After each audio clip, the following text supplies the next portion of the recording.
ใกล้ที่จะเลือกทอดให้หัวหน้ามื้อนี้จะเลือกตัวนี้พี่น้องนี่มันตุยดีก็เลยจะเอาตัวนี้ไปทอดให้เพิ่นกินอันที่จริงไก่เจ้านี่เพิ่นนั้นทำความสะอาดดีเด้เพิ่นเฮ็ดสะอาดเจ้านี่แต่ว่าเฮาก็เอามาล้างอีกจักน้อยนึงเอาสิ่งที่เฮาบ่ต้องการออกบางทีมันก็ยังเหลืออยู่เนาะนี่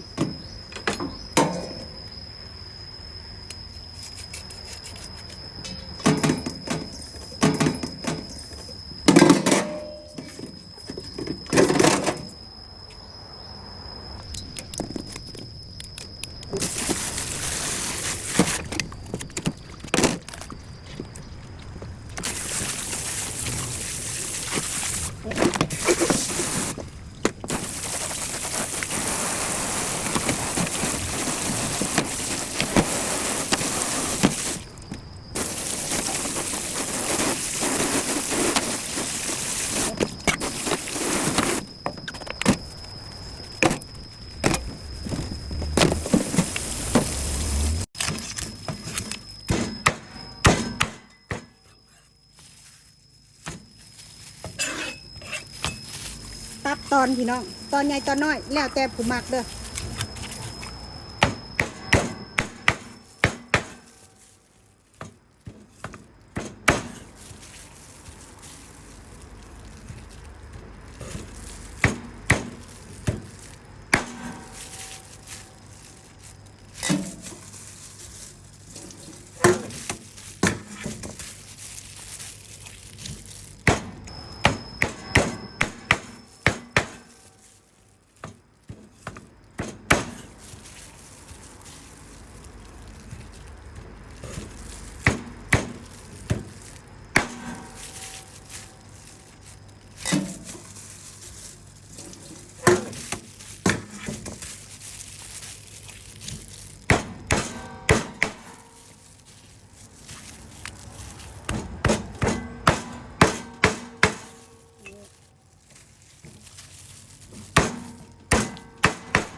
ได้หลายเติบอยู่ตัวหนึ่งพี่น้องนี่เครื่องสมุนไพรที่จะใส่มื้อนี้ก็คือหัวซิงไข่ข่าแล้วกับกระเทียมหอมแดงเด้อพวกเจ้าเด้อพอสิหั่นอันนี้ก่อน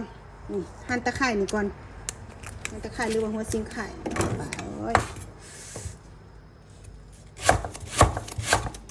หั่นไปตอนบางๆเอามันจังตำง่ายเนาะ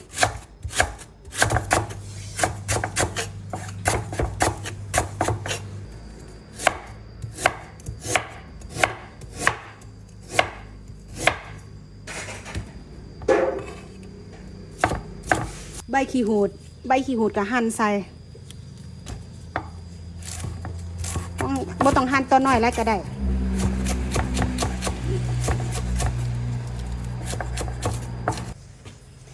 ใส่เครื่องที่เราหั่นไว้ลงไปในโครกใส่ลงไปน้ำแดงกระเทียมจีนผงนัวรสดีเกลือน้อยนึงพี่น้อง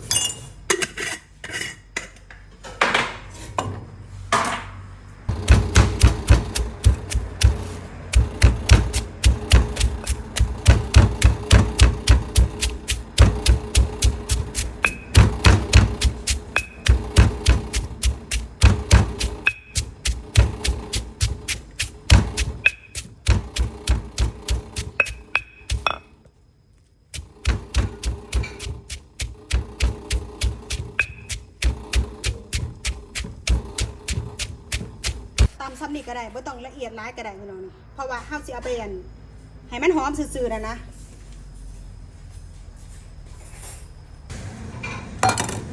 ตำเครื่องแล้วเฮาสิปรุงรสเพิ่มในการใส่ซอสน้ำมันหอยปลาซีอิ๊วขาวหรือซอสใส่น้ำตาลหน่อยนึงน้ำตาลซีเบิร์ดกระปุกแล้วใส่ลงไป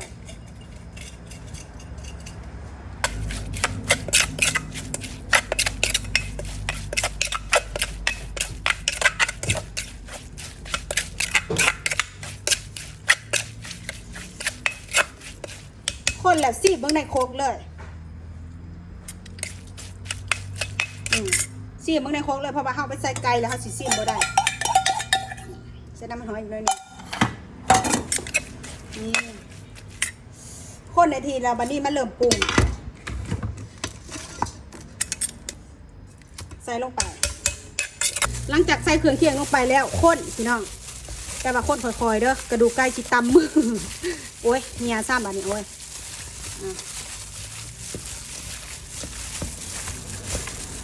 เฮ็ดแบบนี้แล้วเอาไปปิ่งกระแสบคือกันเด้อพี่น้องเด้อเพราะว่าเฮาเอือบเครื่องสมุนไพรหรือว่าเฮาใส่เครื่องแบบแน่นๆแบบนี้เลิศเฮาคนให้มันได้ทีบัดนี้เฮาสิมักไว้ประมาณสัก10 ถึง 15 นาทีพี่น้องนี่มักไว้หลังจากเฮามักครบนาทีบัดนี้สิเอามาทอดเลยทอดใส่น้ำมันลงไป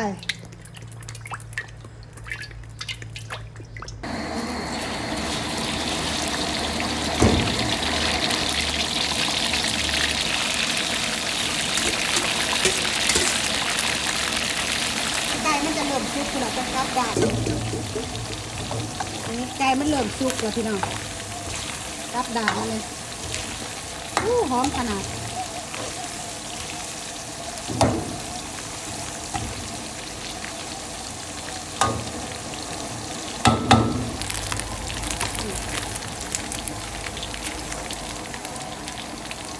ตักขึ้นมาเรื่อย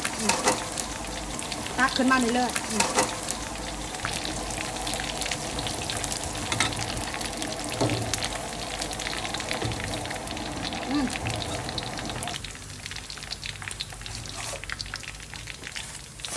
ตักขึ้นมาเสด็จน้ำมันก่อน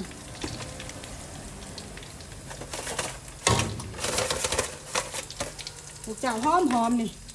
หอมนะ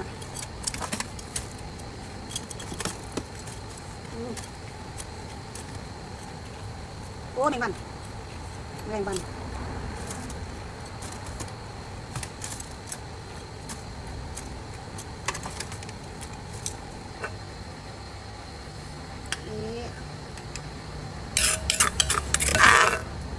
ไอ้จะเป็นแจวกะทิ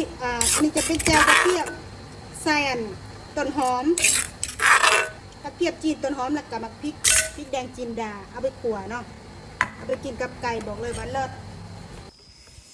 นี่หน้าตาได้สีสันทอดไก่บ้านใส่สมุนไพรใส่เครื่องแบบเน้นๆเป็นตาแสบบ่นี่โคตรหอมเลยหอมแบบที่สุดเลิศซาแมนเตนกินจะเป็นหมักซาเบอร์ลวกให้เพิ่นกินน้ำเนาะสิกินแต่ซี่แล้ว